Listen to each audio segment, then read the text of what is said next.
El Papa Francisco recibió una representación de comunicadores al servicio de la custodia de Tierra Santa, con motivo del centenario de la revista.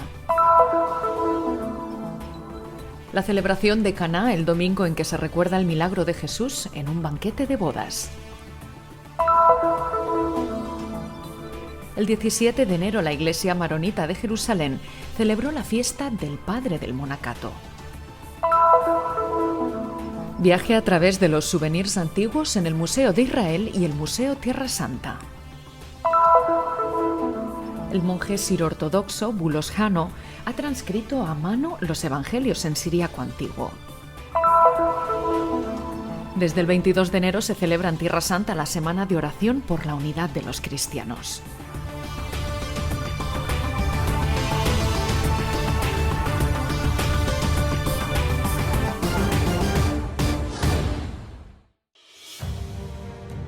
Hace 100 años nacía la revista Tierra Santa, signo de esperanza y comienzo de un camino hacia el futuro. 100 años siempre es una buena meta. Cuando se trata de personas es un logro sobresaliente. Si se trata de instituciones, es una meta importante. Para periódicos o revistas, es un hito significativo. Para celebrar este importante aniversario, un grupo de editores y colaboradores de la revista fue recibido por el Papa Francisco en el Vaticano el lunes 17 de enero. Compuesta por 44 personas, la delegación encabezada por Fray Francesco Patón expresó una variedad de orígenes nacionales y lingüísticos. La audiencia con el Santo Padre tuvo lugar en la Sala Clementina del Palacio Apostólico del Vaticano.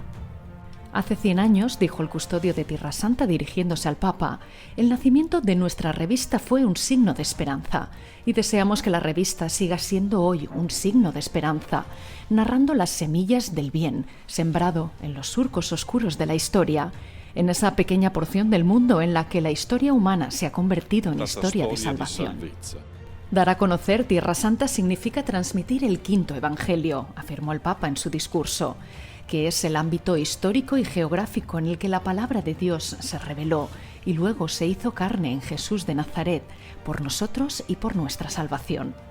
A través de los medios de comunicación social podéis enriquecer la fe de muchos, incluso de aquellos que no tienen la oportunidad de peregrinar a los lugares santos. Podéis presentar a las personas que viven allí hoy para tratar de construir una sociedad fraternal en un contexto complejo y difícil como es Oriente Medio. Os doy las gracias porque para hablar de Tierra Santa os esforzáis por conocer a las personas dónde están y cómo son. En efecto, para realizar vuestros servicios, vuestras consultas y vuestras publicaciones, no os limitáis a los territorios más pacíficos, sino también a visitar las realidades más difíciles y sufrientes, como Siria, Líbano, Palestina y Gaza. La Palestina y Gaza. Al final de la audiencia, el Papa saludó personalmente a todos los presentes, entregando a cada uno un rosario. Para todos los medios de comunicación de la custodia y para todos los comunicadores de la custodia, subrayó Fray Francesco Patón, el mensaje del Santo Padre es un mensaje de ánimo. Da un gran impulso porque en su propio mensaje el Papa nos recordaba lo importante que es para la comunicación al servicio de la fraternidad y del diálogo, que exista esa capacidad de salir a la calle para encontrar historias bonitas y positivas que contar también en medio de situaciones muy difíciles como las que viven en Tierra Santa y en todo Oriente Medio. Medio Oriente.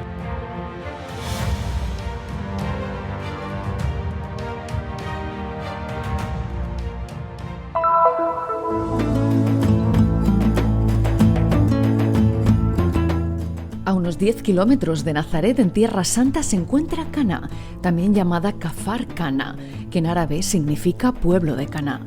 Este lugar se menciona en la Biblia como el lugar del primer milagro de Jesús.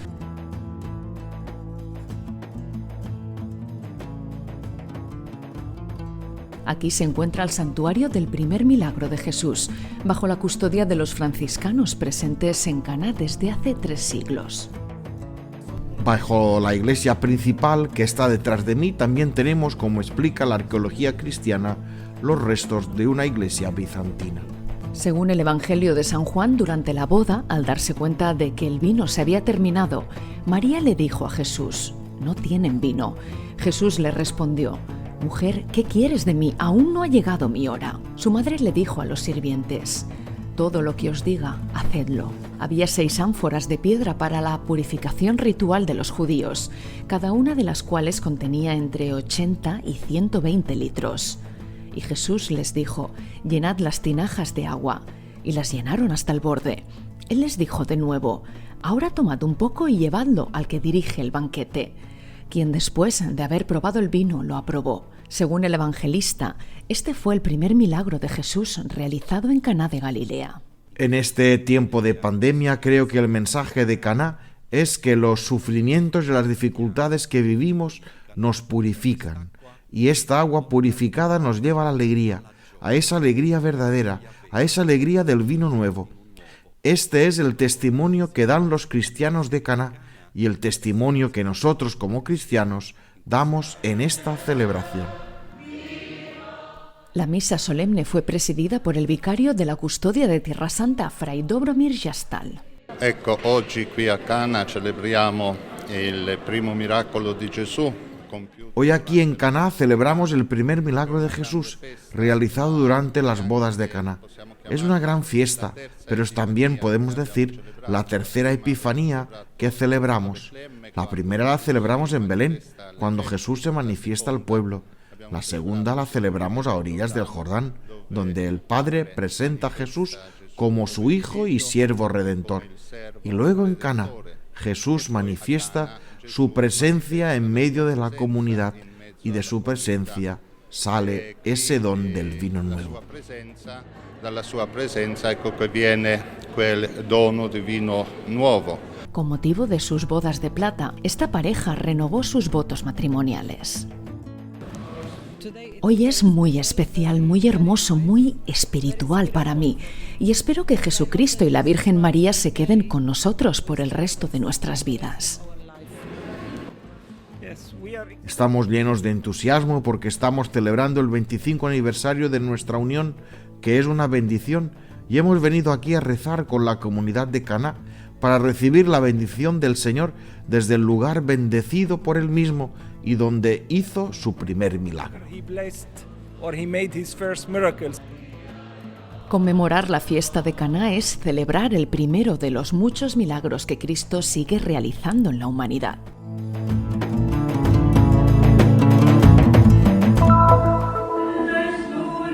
El 17 de enero la Iglesia Maronita de Jerusalén celebró la fiesta de San Antonio Abad.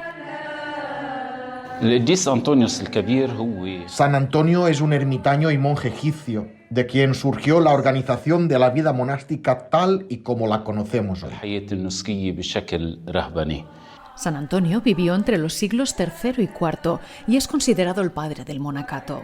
A él se le pueden aplicar las palabras del Evangelio de San Mateo: «Si quieres ser perfecto, anda, vende lo que tienes, dáselo a los pobres, y tendrás un tesoro en el cielo.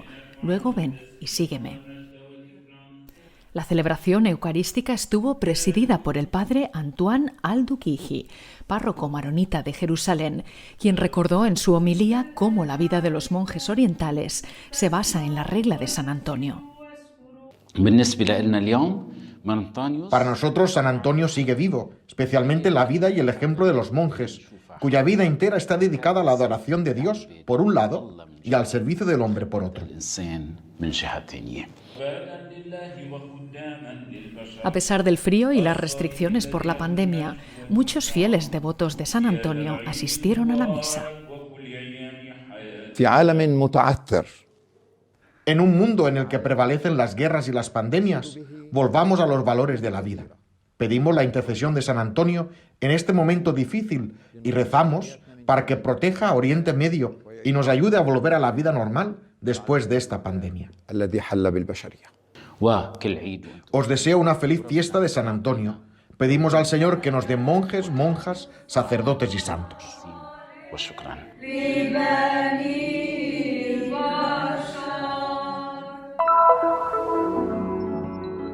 Cruces, anillos, medallones y pulseras, pero también ampollas para aceite sagrado, para traer de Tierra Santa como recuerdo. En el Museo de Israel en Jerusalén se exhiben souvenirs de los primeros peregrinos a Tierra Santa en época bizantina, expresión de una devoción no muy lejana a la de nuestros días. Tocar la santidad de los lugares y llevarse consigo algo para compartir a la vuelta.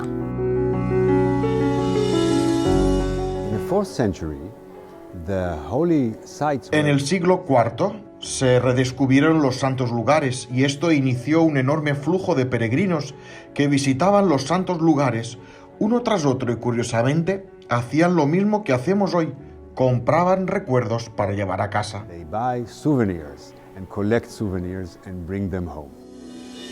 Antes, como hoy, los souvenirs estaban ligados a los lugares visitados. La Anunciación en Nazaret, la Natividad y la adoración de los Reyes Magos en Belén, mientras que en los puestos de Jerusalén abundaban las reproducciones de crucifixiones y resurrecciones. Tocar la santidad de estos lugares también significaba llevarla consigo y una vez en casa, compartirla con amigos y familiares que no habían podido venir. Seguimos los pasos de los peregrinos y llegamos al Museo Tierra Santa. Nos da la bienvenida Fray Eugenio Aliata, arqueólogo y director del museo. Para los cristianos los recuerdos religiosos tienen un nombre especial, al menos los antiguos. Se llaman eulogie, que significa bendición. Estos objetos deben recordar los lugares santos y llevar una bendición de Dios con ellos por el resto de la vida. En las ampollas, ayer como hoy, los fieles recogen el aceite de las lámparas que arden en los lugares santos. En este caso se trata de una ampolla encontrada en Jerusalén. Representa el Monte Calvario y en el Monte Calvario una cruz principal, que es la cruz de Jesús, y dos cruces a los lados, que son las que, según el Evangelio, pertenecían a los ladrones crucificados con Jesús el mismo día.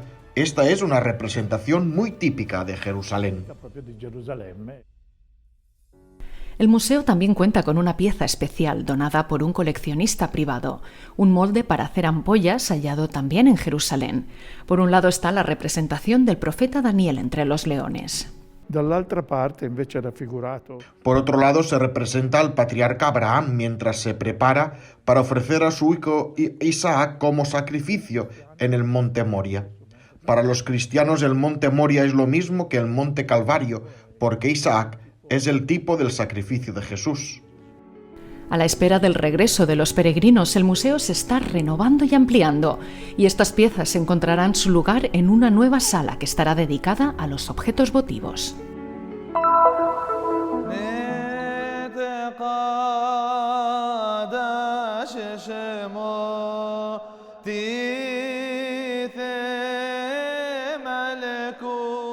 Después de un largo trabajo, el monje siro-ortodoxo Bulos Jano ha completado la redacción de los Evangelios en siríaco antiguo. La obra, íntegramente manuscrita, se ha publicado en un volumen con tapa roja, símbolo de la sangre de Cristo, mientras que las páginas están decoradas en oro, el color de Cristo Rey. Respondí a una llamada de Dios de revivir la lengua aramea en este país, aquí en Tierra Santa, donde vivió el Señor Jesús. El padre Bulos escuchó esta llamada el año pasado durante los meses de confinamiento por la pandemia del coronavirus. Sentí el deseo de escribir el Evangelio en arameo y me dije, Señor, si esta es tu voluntad, dame una señal. Al día siguiente vino una paloma a posarse en mi ventana. Nunca había pasado y pensé que era una señal del Señor, pero aún no estaba seguro. La paloma también volvió al día siguiente y al día siguiente, y entonces me dije a mí mismo que realmente era una señal del Señor. Y así comenzó a escribir el padre Bulos a partir del Evangelio de San Marcos. Elegí partir del Evangelio de San Marcos primero porque vivo en el monasterio de San Marcos y además porque es el más corto, 16 capítulos. Me dije a mí mismo, vamos a probar y ver si puedo hacerlo.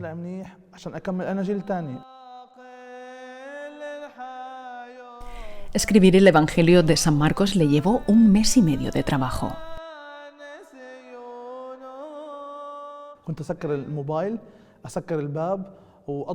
Apagaba el móvil y cerraba la puerta, encendía una vela e incienso y ponía mi mano sobre la Biblia para bendecirme a mí y a mi trabajo y evitar errores. La antigua escritura siríaca era utilizada por los padres siríacos en el siglo XIV.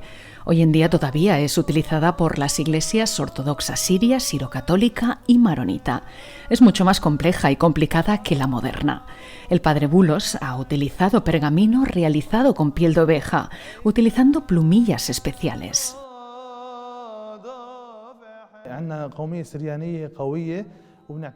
Estamos orgullosos de nuestra historia. Valoramos nuestra iglesia, la ciencia y el idioma.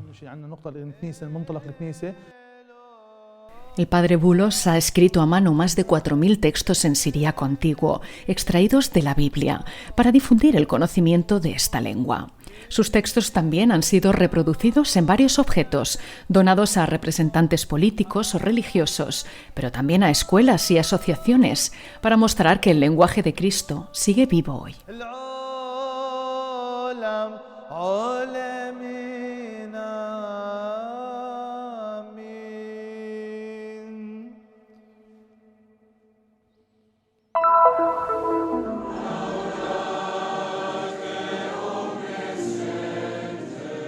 Del 22 al 30 de enero vuelve a Tierra Santa la Semana de Oración por la Unidad de los Cristianos, tras el parón de 2021 a causa de la pandemia. Es al mismo tiempo una expresión de las relaciones fraternas que ya existen y una ayuda, una herramienta para promover relaciones aún más fraternas y amistosas entre los líderes de las iglesias. En el último año ha habido acontecimientos alentadores para el camino ecuménico en Tierra Santa, empezando por el viaje del Papa a Chipre y Grecia, con encuentros fraternales con los patriarcas y obispos ortodoxos. También el camino sinodal iniciado a nivel local puede mostrar el rostro, quizá menos conocido pero más real, del ecumenismo. Es un hecho que hay vínculos más fuertes entre los fieles que entre los sacerdotes, y que los fieles aquí en Tierra Santa, en cierto sentido, están más adelantados en las relaciones ecuménicas, sintiéndose pertenecientes a una sola comunidad. Creo que los sacerdotes podemos aprender algo de este sentido de pertenencia de nuestros fieles. Las orientaciones para la pastoral ecuménica, publicadas recientemente por los obispos católicos de Tierra Santa, van en esta dirección. Por primera vez tenemos un documento común de la Iglesia local sobre cómo pretendemos vivir esta realidad de nuestros fieles que pasan de una confesión a otra.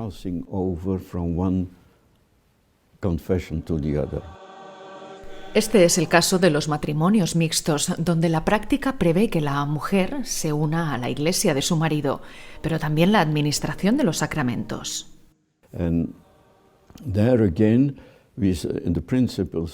Y aquí también los principios son que debemos siempre animar a las personas a participar en la vida sacramental de su propia iglesia, pero al mismo tiempo, si vienen a nosotros por una necesidad espiritual, no podemos negársela, siempre respetando su pertenencia confesional.